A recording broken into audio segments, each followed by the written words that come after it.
गढ़ा बागेश्वर धाम के प्रमुख धीरेन्द्र शास्त्री जी महाराज ने आज आयोजित प्रेस वार्ता के माध्यम से कहा कि निश्चित रूप से जो हमारे आदिवासी हैं वह आदिवासी नहीं बल्कि वे अनादिवासी हैं। आदिवासी समाज को लेकर के आयोजित इस कार्यक्रम के संदर्भ में आयोजित इस प्रेस वार्ता के माध्यम से कहा कि निश्चित रूप से हमारे आदिवासी समुदाय के लोग जिन्हें राजनेता सिर्फ चुनाव के समय ही याद करते हैं और उसके बाद भूल जाते हैं, जो गलत है। निश्चित रूप से ऐसे समाज को हमें साथ लेकर चलने की आवश्यकता है, क्योंकि अधिकांश दृष्टिकोण से अगर देखा जाए तो धर्म परिवर्तन के तौर पर इन लोगों को काफ़ी दूसरे लोगों ने उपयोग किया है और धर्मांतरण किया है, जिसके हम खिलाफ हैं और ये खिलाफत जारी रहेगी। अस्तुत्थामा बलिर्व्यासो हनुमानस्य विभीषणः कृपा परशुरामस्य सप्तैते चिरजीविनः भक्ति भक्ति भगवंत गुरु चतुर नाम बपु एक तिनके पद बंधन किए ना सत विघ्न अनेक। ओम बागेश्वराय नमः, ओम सन्यासी देवाय नमः, ओम दादा गुरुवे नमः। श्री बागेश्वर धाम की जय, सन्यासी बाबा की जय। आज हमको बताते हुए बहुत प्रसन्नता हो रही है और आप सबको जिस हेतु में बुलाया गया है उस हेतु का कारण सिर्फ इतना है, बहुत दिनों से आप सबके दर्शन नहीं भए थे, मुलाकात नहीं भई थी। दूसरा, पुनः आप सबको पदयात्रा को निर्विघ्न संपन्न बनाने के लिए संपूर्ण छतरपुर के हमारे print media, electronic media, YouTuber आदि आदि जिस भी कार्य से सेवा की, प्रत्यक्ष रूप से या अप्रत्यक्ष रूप से घर बैठकर हम आपको इस पदयात्रा जो अभी पूर्व में संपन्न हुई है उसे पूर्ण रूप से निर्विघ्न संपन्न कराने के लिए आपका बहुत बहुत धन्यवाद और आप सबका बहुत बहुत साधुवाद। बस इसी विषय के लिए प्रमुखता से बुलाया था। परंतु दूसरा कार्य, आज 19 जनवरी है।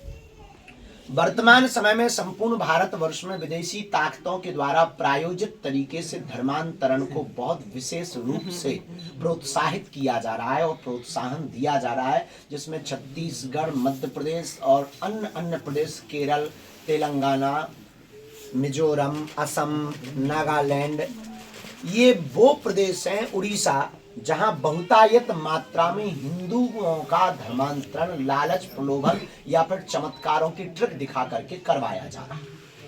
अनवरत बागेश्वर धाम से सनातन धर्म की रक्षा के लिए बालाजी की प्रेरणा से हम सब और हमारे छतरपुर के पूरे लोग और भारत के हिंदुत्व के लोग लगे हुए हैं।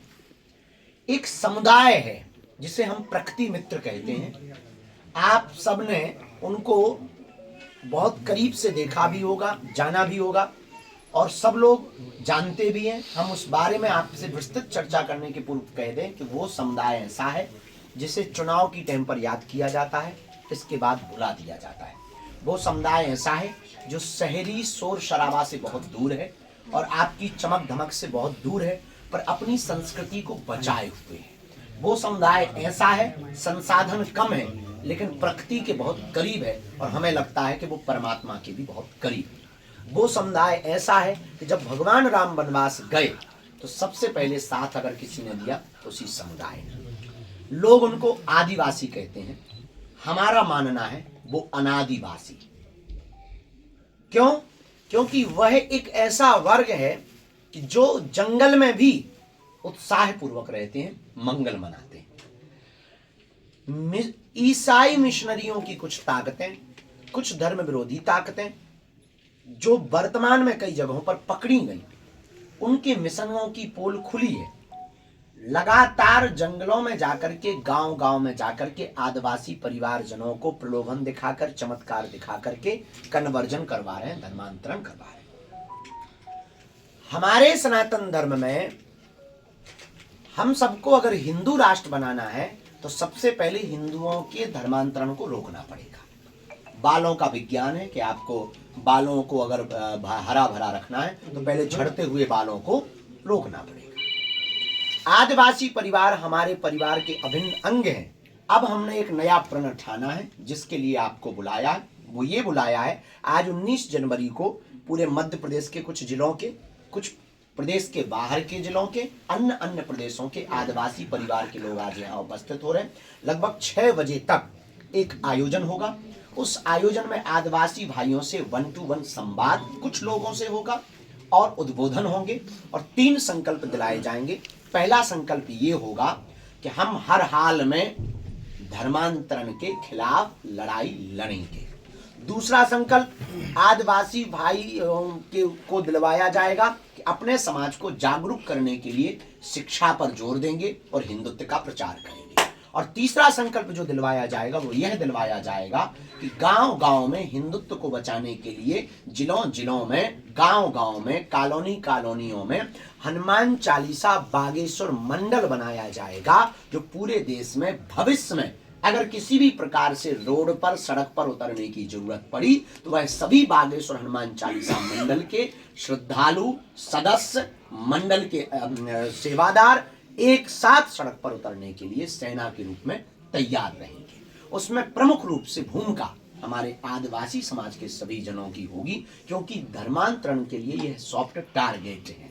इसलिए हमने प्रयोग किया कि अब हम पूरे देश के आदिवासी परिवारों को एक करेंगे और सनातन धर्म के लिए उनके साथ संवाद करेंगे, उनको पिछड़ा व बिछड़ा घोषित नहीं होने देंगे, उन्हें समाज से दूर होने का आभास नहीं होने देंगे, उन्हें अपने आप को भारत से अलग होते हुए, अहिंदू होते हुए नहीं महसूस होने देंगे। हम हर हाल में उनके साथ संवाद भी स्थापित हो, उनके साथ प्रेम भी हो, मेल मिलाप भी हो, उन्हें बड़े छोटे का फर्क भी समझ में न आवे। और इस बार 26 फरवरी को हमने 251 बेटियों के विवाह में 108 आदिवासी बेटियों का विवाह का जो संकल्प लिया, उसका उन्हें निमंत्रण देंगे। और कोई मातृ पितृहीन बेटी है उसका रजिस्ट्रेशन आज ही करवाकर पूरे उपहार सहित पूरा खर्चा बागेश्वर धाम समिति उठाएगी। इसी के लिए आज का आयोजन है। शेष इससे संबंधित कोई आपके प्रश्न हो तो आप पूछ सकते हैं। महाराज जी, पैदल जब आप हमारी तरफ से जो लेटर जाना चाहिए वो तो हमने दिया है। अब ये प्रशासनिक कार्य है और ये लेटर लगभग 1 साल पूर्व में ही हम दे चुके हैं, 2 बार दे चुके हैं, 2 साल हो गए हैं और खूब उस वक्त पे हमने बात को भी पहुंचाया था। अब प्रशासन की अपनी अपनी समझ है, हमारी इतनी ज़्यादा पहुंच नहीं है। अगर आपकी पहुंच हो या आपकी मीडिया के माध्यम से हमारी बहुत बात पहुंच सके तो हम तो यही कहेंगे कि वहाँ ज़्यादातर श्रद्धालु बागेश्वर धाम के आते हैं। और वो रेलवे स्टेशन जो प्ले है वो स्पेशली हमें ऐसा लगता है कि अब बागेश्वर धाम के लिए ही है। आसपास के लोगों को तो लाभ मिल ही रहा, पर 80% वहां पर उतरने वाले जो श्रद्धालु होते हैं वो बागेश्वर धाम के। अगर वो बागेश्वर धाम के नाम पर रेलवे स्टेशन नाम रखा जाएगा तो हमें लगता है कि इससे लोगों में सद्भाव भी बनेगा और धाम की महिमा में बहुत अद्भुतता होगी और धाम की महिमा पूरे विश्व में पहुंचेगी। महाराज जी, आपको नहीं लगता कि कोई षड्यंत्र हो सकता है दरियागंज करने में? ये तो हमें नहीं लगा, ये हमें नहीं लगा कि प्रयागराज में लगभग सभी के कैंप लगे हुए हैं। क्या बागेश्वर धाम का भी कोई कैंप है वहाँ पर? हमारा चूँकि हम तो कथा करने जा रहे हैं और हमारे पूज्य गुरुदेव का कैंप है, वो गुरु के कैंप में ही शिष्य का कैंप होता है। अभी हम गुरुदेव के चेला हैं और हमारे गुरु ने ऐसी कोई हमको आज्ञा नहीं दी है, तो गुरुदेव भगवान का कैंप लगा है। हम वहाँ कथा करने भी जा रहे हैं और संतों के दर्शन करने भी। कब है कथा महाराज?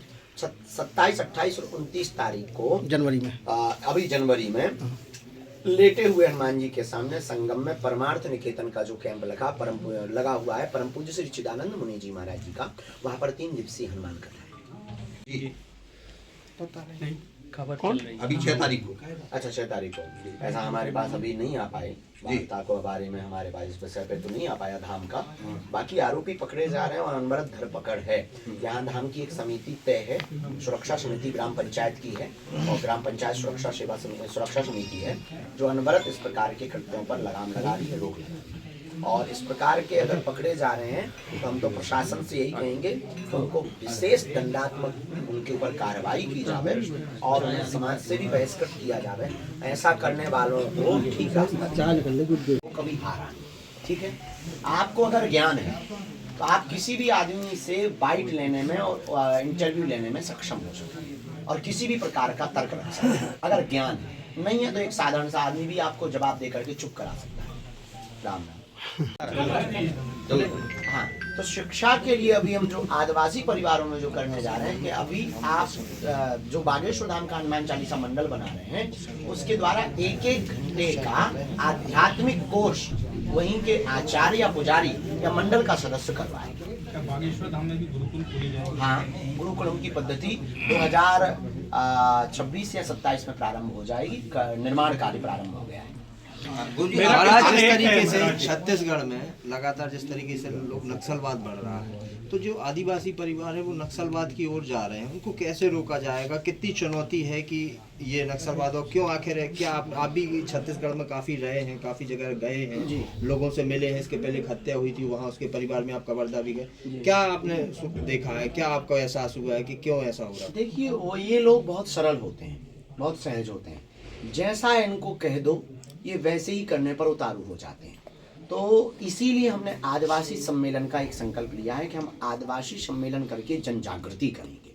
आदिवासी जन जागृति सम्मेलन जो आज रखा है ये अनवरत जारी रहेगा, पूरे देश में हम इसको करके समस्त देश के आदिवासियों को एकत्रित करेंगे। यही लोग उनको समझाएंगे, वो परिवार के लोग हैं, उन्हें बताएंगे कि आप देश के खिलाफ मत जाओ, आप समाज के खिलाफ मत जाओ।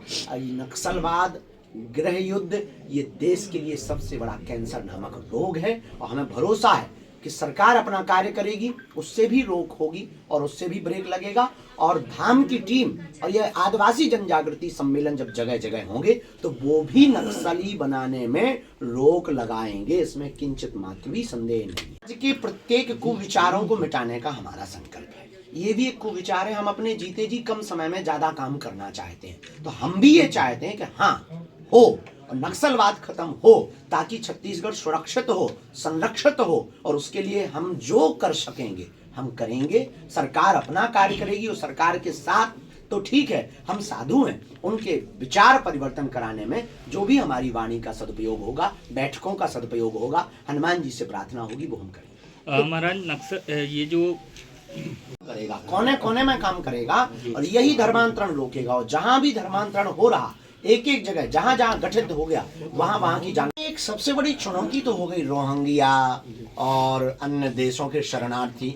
शरण देना ठीक है, कानूनी वो एक अंतर्राष्ट्रीय कानून है, शरण देना उचित है, लेकिन इसके कारण भारत की ही ऑलरेडी बहुत पॉपुलेशन है, उनका अधिकार इन तक जा रहा, और बहुत सी वैमनस्यता, बहुत सी विचारधाराओं का टकराव, वो विदेशी विचारधाराओं का प्रभुत्व जमाना, वो फिर अपने अधिकार के लिए उनका लड़ना, सरकार के खिलाफ और लोगों के खिलाफ, भारतीयों के खिलाफ हे दृष्टि रखना, इससे भारत में वैमनस्यता ज़्यादा बढ़ेगी। सरकार से और लोगों से यही कहना है कि हमें ज़्यादातर इन लोगों को शरण नहीं देनी चाहिए, इनको घर वापसी करवानी चाहिए।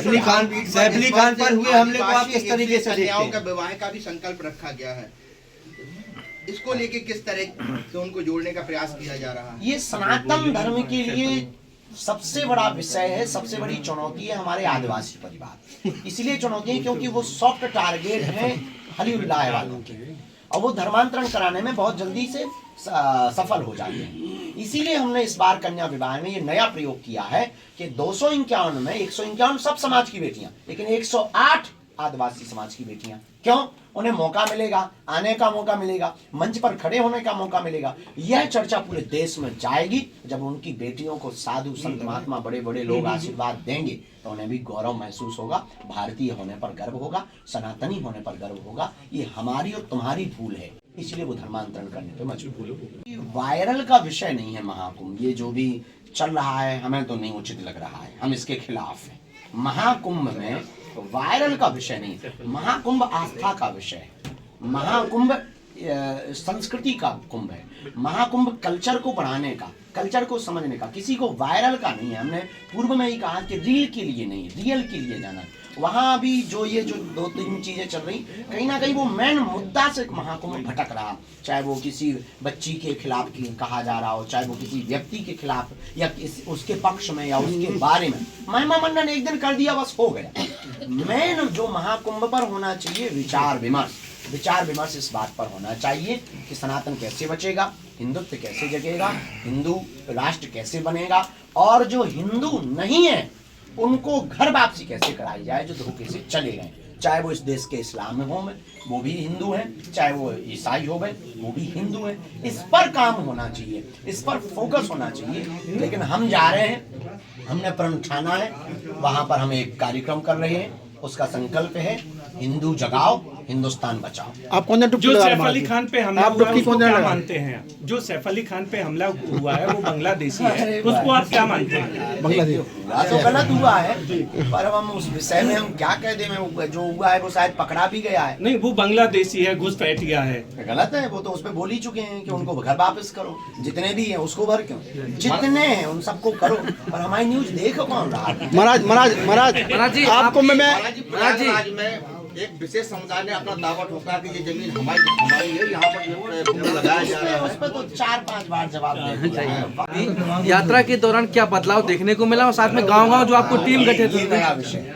पद यात्रा के बाद बुंदेलखंड के जिन 3 से 4 जिलों के अंतर्गत ये पद यात्रा लगभग 160 किलोमीटर की हुई, टीकमगढ़, निवाड़ी, छतरपुर, झांसी और बीच में महोबा भी लगा। ये 4-5 जिलों में सामाजिक आर्थिक इसका बहुत व्यापक प्रभाव हुआ, पर जितना होना चाहिए उतना और करना है, हमें बार बार प्रयोग करना है। छुटपुट जो खबरें मिल रही हैं गांव-गांव में कि दलितों के नाम पर, हम इसके खिलाफ। ये जो भी राजनेता ठप्पा लगाते हैं ना कि ये दलित हैं, ये बिछड़े हैं, ये पिछड़े लोग हैं, हम इनके खिलाफ। इस देश में ना कोई दलित है, ना कोई बिछड़ा है, ना कोई पिछड़ा है। इस देश में सब हिंदुस्तानी है और सब हिंदू। बस इस बात के पक्ष में तो सामाजिक बहुत बदलाव हुए, आर्थिक बहुत लाभ हुआ। विदेशी लोग भी आए, भारत के कोने कोने के राज्यों के लोग आए। इससे टूरिज्म बहुत बढ़ा और इससे परिवहन मंत्रालय को भी बहुत लाभ मिला, होटल्स मैनेजमेंट वालों, होटल वालों को भी बहुत लाभ मिला। तो सामाजिक भी बहुत लाभ हुआ, आर्थिक भी बहुत लाभ हुआ। अब इसका आने वाले 4-5 साल में व्यापक विस्तार होगा, क्योंकि ये वो क्रांति है जो गांव-गांव में काम कर रही है। अब गांव-गांव में इस बात पे अब चर्चा हो रही है कि अब हम हिंदू हैं, अब हमें जातियों में नहीं बंटना है। गांव-गांव टीम गठित करने की आपने बात कही थी, इसको लेकर क्या है? आदिवासी लोगों को आदिवासी जन जागरण के द्वारा आप देंगे? अब हम सरकार तो है नहीं कि सुविधा देवें, हम तो केवल जागृति कर सकते हैं विचारों से, क्योंकि हम बालाजी के सेवक हैं और धर्म के मार्ग में जुड़े हुए एक साधारण से सिपाही हैं। हम केवल विचारों से जागृति और शिक्षा के प्रति जागृति। कन्या विवाह इस बार एक सवाल, लास्ट इस बार कन्या विवाह में मुख्य आकर्षण क्या है, कुछ खास? हाँ, कन्या विवाह में 251 घोड़े आ रहे हैं। इससे बड़ी मुख्य आकर्षण है। विचार करो, 251 घोड़े चलेंगे तो क्या चलेंगे। मुख्य आकर्षण सबसे बड़ा ये है कि इस बार के उपहारों में बेटियों को मोटरसाइकिल नहीं दी जा रही, लेकिन उनको आत्मनिर्भर बनाने के लिए सिलाई मशीन और आटा की चक्की दी जा रही है, जो यूनिक स्टाइल की आई है। तो डबल बेड, सोफा, कूलर, पंखा, ड्रेसिंग टेबल, अलमारी, नाक की सोने की कील, पायल, बिछिया, किचन सेट, उर्सा, बेलन, टिपारो, चूल्हा, गैस सिलेंडर, वर के कपड़े, बेटी के कपड़े, चुनरी और भैया एक मिक्सी, एक जो है सिलाई मशीन, एक आटा की चक्की और रजाई, कंबल, तकिया, बाल मुकुंद जी, रामचरितमानस, इतनी सामग्री पूरी गृहस्थी। महाराज एक तरफ आप आत्मनिर्भर